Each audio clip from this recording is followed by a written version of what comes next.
Hello, lovely people. Welcome to my November wrap up. Doobie doobie doobie doobie doobie doobie doobie doobie doobie doo.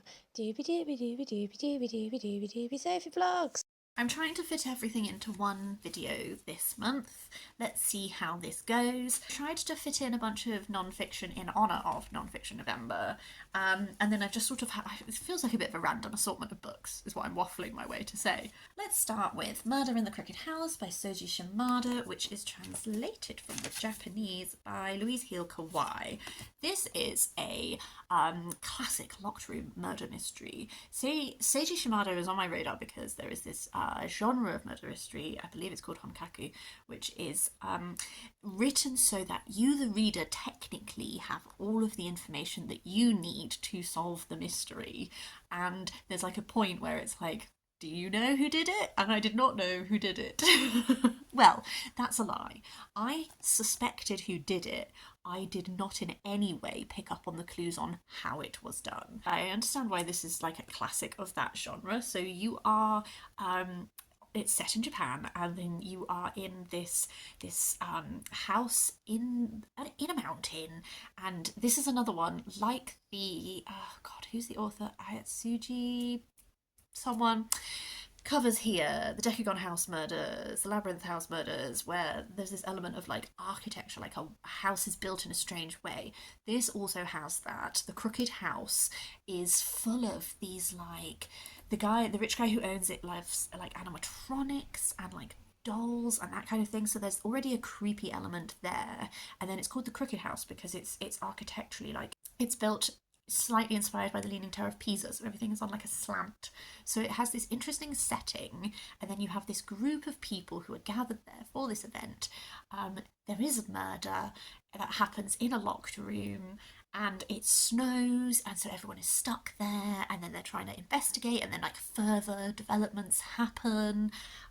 This is another one where I feel like with murder mysteries, often the character work is not really why you're there. I personally come because I want to discover a puzzle, and like the character work is quite forgettable. Even the investigating detective, who, to be honest with you, doesn't come into the narrative until much later into the narrative, he's I don't think he's as memorable so far as someone like Kazuki Kendaichi from Seishi Okamizo's work or that kind of thing. It's I think what will always stay with me from this is the solution to the mystery, because it is one of those similar to like I read the Honjin murders and I got to the end and I was like, who's out there predicting this? I felt very similarly about this, where it got to the end and I had a lovely time and enjoyed a lovely time. Murder and mayhem. I enjoyed the act of reading it. I got to the end and I was like, who's picking up on all those clues? Because if you called this, kudos, kudos, kudos. I'm not sure if I enjoyed it enough. It didn't like blow my mind, so I'm not sure if I'm gonna pick up another Soji Shimada or not. I might see if my library has some. I'm not sure I need to own them, but I have enjoyed dabbling. I did a reread this month and I listened to Never Let Me Go by Kazuo Ishiguro. I have been really enjoying revisiting Ishiguro this year. I first read this one over a decade ago. My memory was very fuzzy. I know it's always tricky to talk about this because no one wants to spoil it. You follow this, you're from the perspective of a girl called Kathy, and you follow this group of children who are living in this school called Hailsham. You know that they are there for some purpose. It takes a while for you to understand what that purpose is, and you just like follow, like she as an older woman is telling you about their life, their upbringing there, and then things go from there. What I have continued to enjoy about Ishiguro is like this sideways interaction with genre, this like the way that he withholds information I find so intriguing. I think what I had forgotten about this narrative is I'd almost forgotten how mundane a lot of it is. There is, because the students, their whole life is Hailsham. They do not interact with the outside world. They just exist in this school. These small petty things become of such importance that first of all, Hailsham, the place, is so vivid because it's their whole world. But then you get these, so much time is spent in narrative on these like little things that it's like, does this even matter? And Kathy will do this thing narratively where she'll be telling you an anecdote and then she'll be like, no, in order for you to understand this anecdote, I have to tell you about this other thing that happened, and then she'll go and tell you about the other thing, and then eventually you'll come back to the anecdote and you'll be like, was it worth knowing that? Was it actually? Did I need to know that? And it's all because of how insular that world is, and these things become of such heightened importance. And as the narrative goes on and you begin to glean a bit more of an understanding of like why they are here, what the purpose is, I think Ishiguro refuses in a lot of his texts, like actively refuses to go into detail on what would be potentially considered the most interesting parts of his world building. When you eventually get this understanding of what is the point, what is going on, what is happening, even then the explanations you get, you're like, there would be so much more there that could make that richer, but you get just enough that it then makes you look at everything differently. Like towards the end I came out and I was looking at, I feel like this meticulous record keeping as a way of having autonomy, having agency over an aspect of your life and being able to control the telling of it, placing importance on yourself, that these details actually are really important because they give the truth of the matter and they show what it was. This determination to show oneself as a fully fleshed out a person with a soul with a myriad of layers and all this sort of a thing, I think because when you finally start to get more of an understanding about the wider picture, I think it, to me, transformed this presentation of quite mundane and petty. You know, a lot of this is about Kathy, Ruth, and Tommy, and this like interdependent relationship the three of them have, and tensions between them, and all that sort of like really introverted things. Like it makes so much more sense towards the end. I don't know. I really hope that was both vague and informative. It's quite hard to do. But yeah, I really enjoyed rereading it. I definitely, it's not my favourite Ishiguro, actually, I don't think, but I have enjoyed revisiting. Let's go from Ishiguro to another author that I've been reading a lot of this year, Tove Jansson, Moominvalley in November. This is the final of the Moomin books. I've read them out of order, but I wanted to read this one in November because of November. There are no Moomins in this book. You follow a disparate group of people who each independently decide that they are going to go to Moominvalley to visit the Moomins, and when they get there, the Moomins aren't there. And then instead you follow these people who are existing in their house, and I loved this. I gave this 5 stars. It made me feel in my little soul, and I've really struggle to encapsulate exactly why. I think there is a real wistful melancholy of this. It almost feels like Tove Jansson like actively choosing to say goodbye to the Moomins. But similarly, having read the biography of her and understanding quite how much of a sensation Moomins were and how much people wanted to put her in a box of the Moomin woman and didn't really want to experience other things from her and blah blah blah, it almost feels like in this there is a acknowledgement that like you have your own interpretation of the Moomins, and that's fine, that's yours. Like everyone who comes to this place has an idea in their head. They're going because they want to see Moomin Mama and they imagine her to be this kind of a way. And then when someone who has actually met Moomin Mama tells them something that contradicts that vision, they get angry because that's not right. That can't be right. She wouldn't be like that. And it's the same with so many people in this. They all have this fixed idea of, I'm going to go see them and I'm going to do this and we're going to have interactions and they're going to be this way. And it almost feels like this book is like a gentle rebuke, but also a loving acknowledgement that it's fine if that's how you feel. It's fine if that's your relationship with it. That's not what I think it is, but it's fine that you do. And like, so much of this was like some of these characters, it's like they alternate being annoying sometimes. You're like, oh, that's your foible, that's your fault, that's that. But it's like, yeah, they're all flawed because they're all people. But they sort of come together and they kind of manage to make it work for a while, existing all together, even though they have contradictory motivations and they're all there for different reasons, and they might not all actually like each other, but they muddle through and they make it work. And there's this element to Moominness that I've been enjoying, that is this sense of community.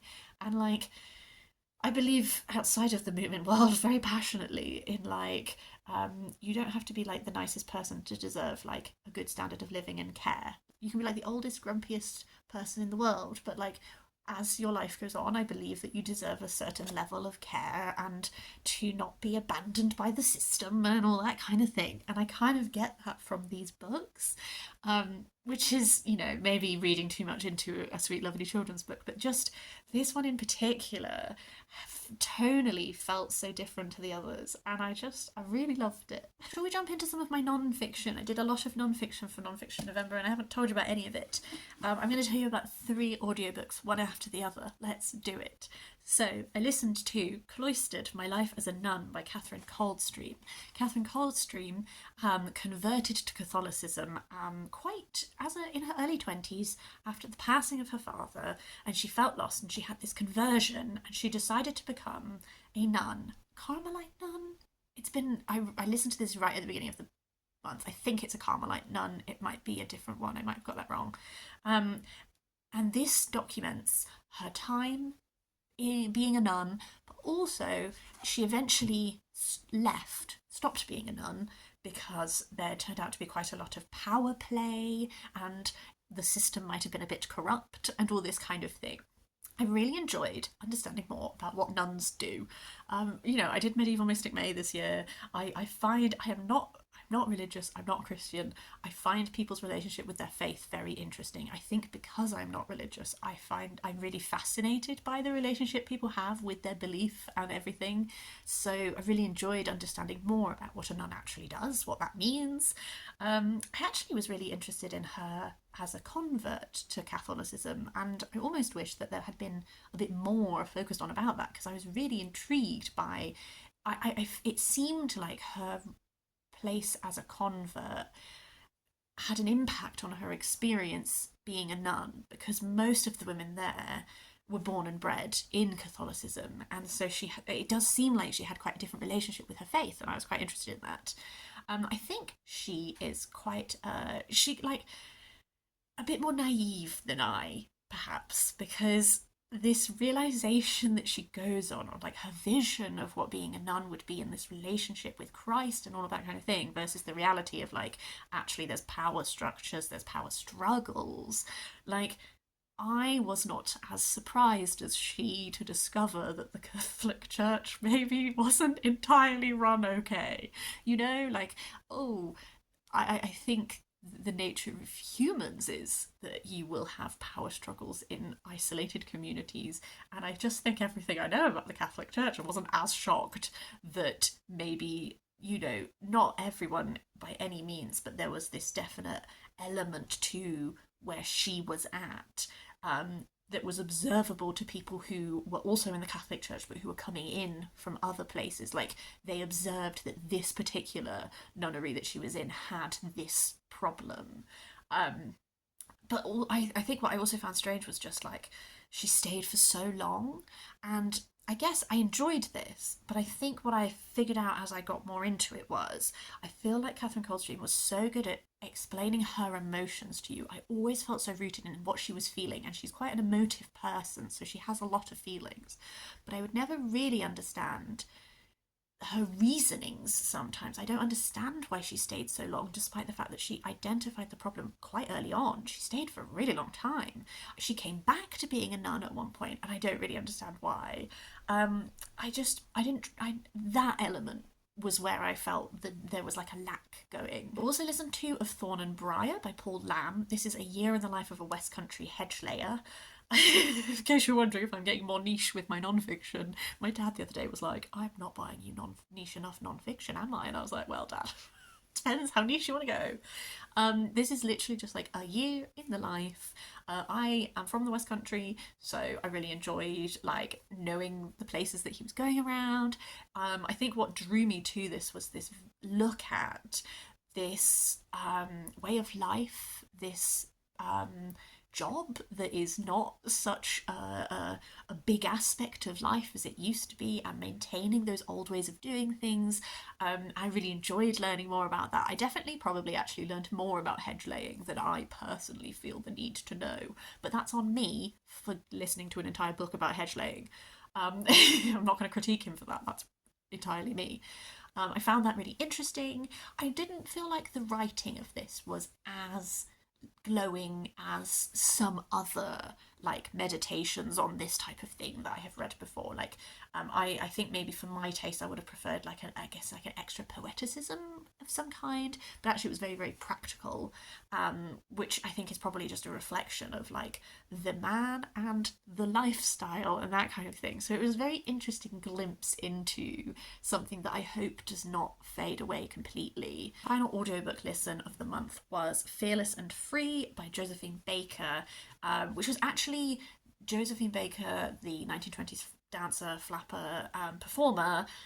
She didn't actually write this. It was like she dictated it. The audiobook on the library did not tell me who this was in collaboration with. I will have put it in the description down below with the book title, because this was actually over the course of about 20 years. She had these recurring conversations with this French man who wrote it all down. So if this is not a linear memoir, it is more of lots of little snapshots.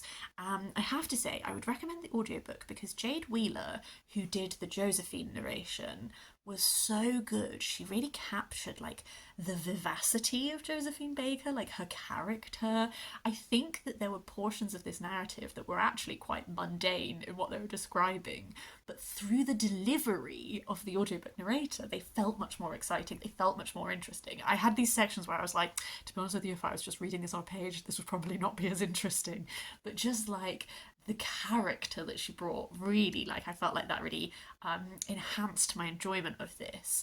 I do think that the form means that I've come out of it, and I think it probably reflects Josephine Baker's actual personality very well.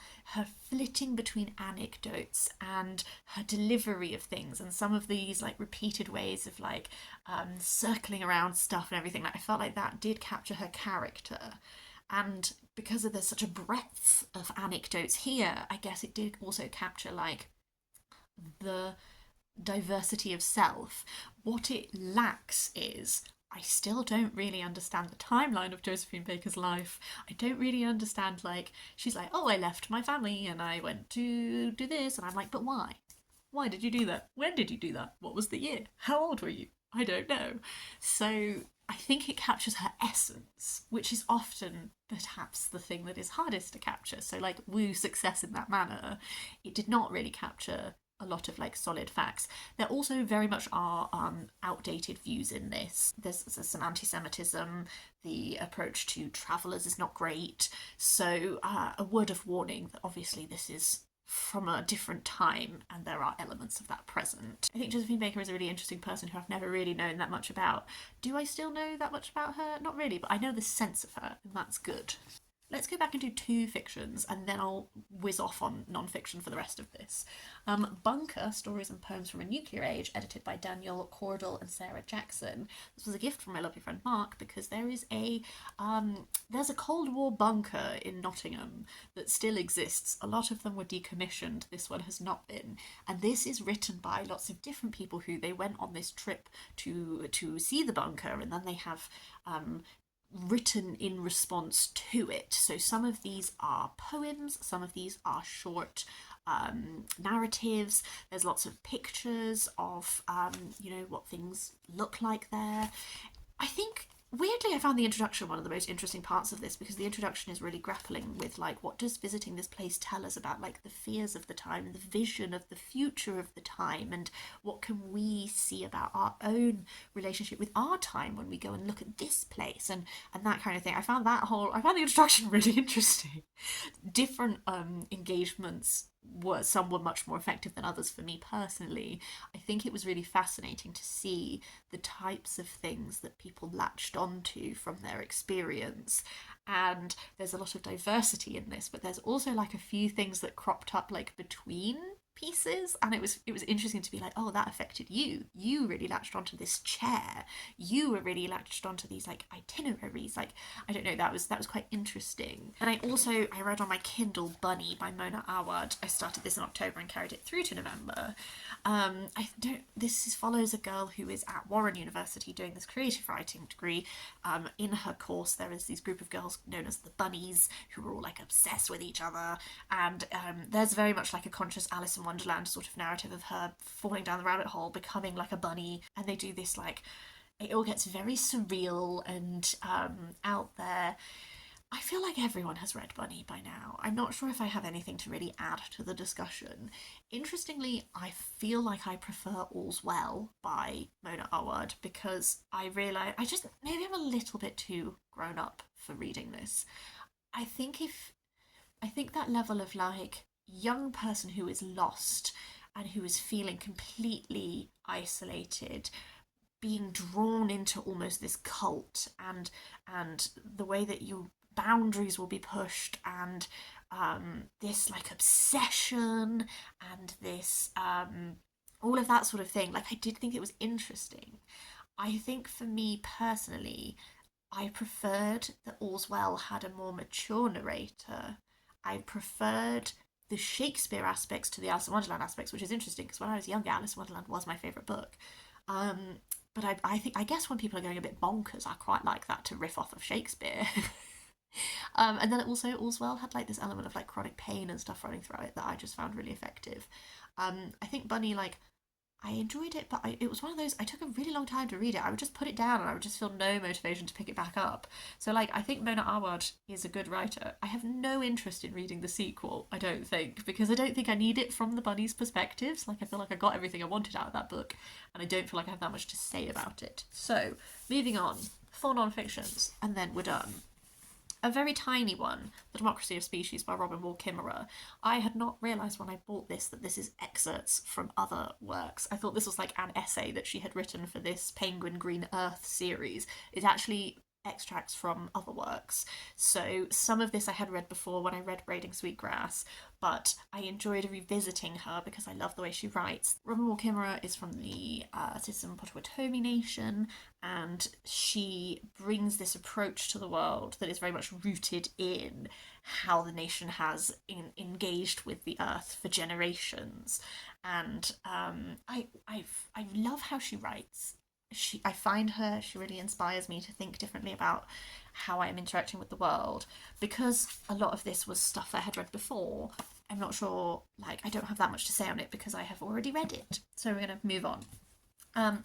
My dad had bought me for my birthday Blood Sisters, The Women Behind the Wars of the Roses by Sarah Gristwood. I really enjoyed this. This was a solidly really enjoyable non-fiction for me. It is tracing different women who were involved with the Wars of the Roses. And I think what I enjoyed about this was there's so many like myths and ideas about some of these women. Like, I sometimes think like the Wars of the Roses adaptation that you watch or read first really influences like who you get attached to. Like, I don't know, as I was reading this I was thinking about the different portrayals that I have seen in different like TV adaptations and film and historical fiction books, and trying to strip away some of this myth making. Like, when you're creating fiction from history, like, you do embellish, you do like take things further because you're crafting a story. And what I enjoyed about this was stripping some of that back and going, okay, if we're taking out this crafting a story, what do we actually know? And some of it, like for example, Anne Neville, this really made me realise how little we know about her, how little she is mentioned, and as such, how much myth-making has... I think about like the portrayals of her that I've seen, and how much like you really have to like, you're really not working with a lot, because she just wasn't considered important enough to have been written about.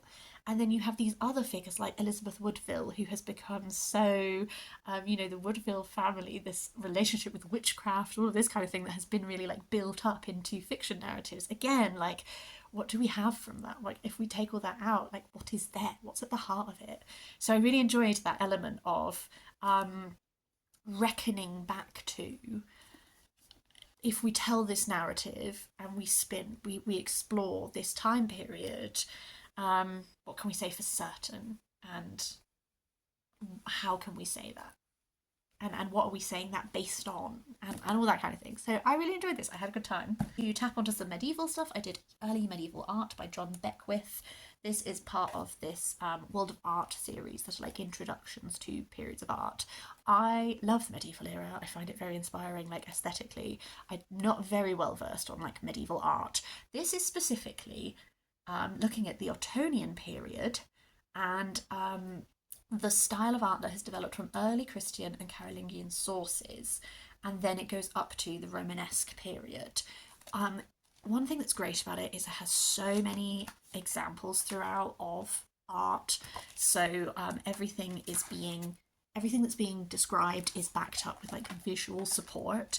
It is quite like an actual, just an in-depth look at like stylized decisions, like how this, if you're saying Ottonian period, what characterises that? How is that different from what came before? And then what did that develop into that then came later? Like a lot of really practical stuff to do with that. I honestly cannot tell you if I'm going to remember any of this beyond like this month.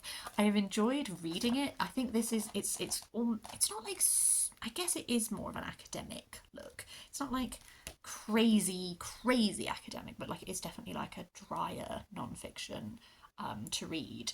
I've enjoyed it and I hope to be able to retain it. And then my final book was a loan from my lovely mum that I actually bought her for her birthday. Me and my mum buy each other books that each other wants to read, because then you know that the other person will enjoy them and then they will lend them to you and you will enjoy them. This is The Lost Flock, Rare Wool, Wild Isles and One Woman's Journey to Save Scotland's Original Sheep by Jane Cooper. This is all about, and I don't actually know how to pronounce it, Bore sheep, which are from the Isle of Orkney.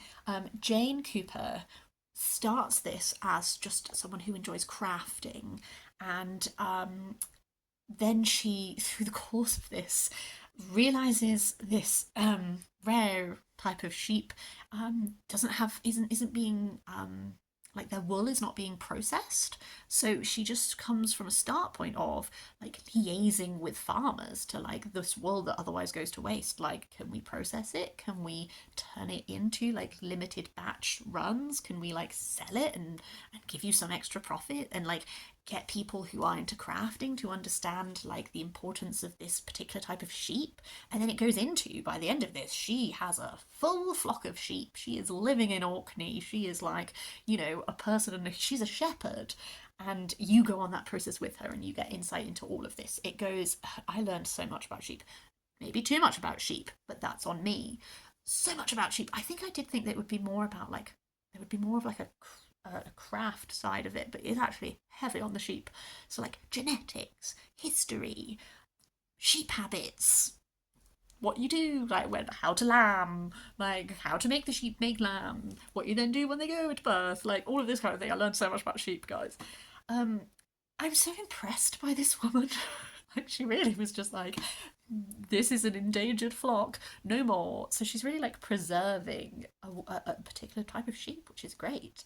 I was inspired to read this at the time I did because I watched, I really like the Hebridean Baker, and he has a programme on BBC Alba which is exploring Nordic islands. So he's from the Isle of Lewis, and he goes to different Nordic islands and explores the culture. And the first episode, he is spending a lot of time with people with a flock of rare sheep on the Faroe Islands, so a different type of sheep.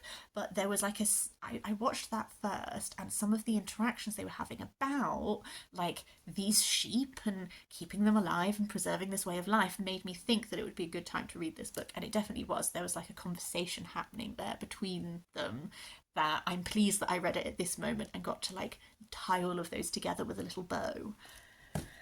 Okay, so that's everything that I read in November. I also have been doing a library book reading vlog because all of my library holds came in towards the end of the month, which is why I didn't read quite as much of my autumn TBR as I had intended to because I had been taken out by the library system. But it's been an interesting reading month.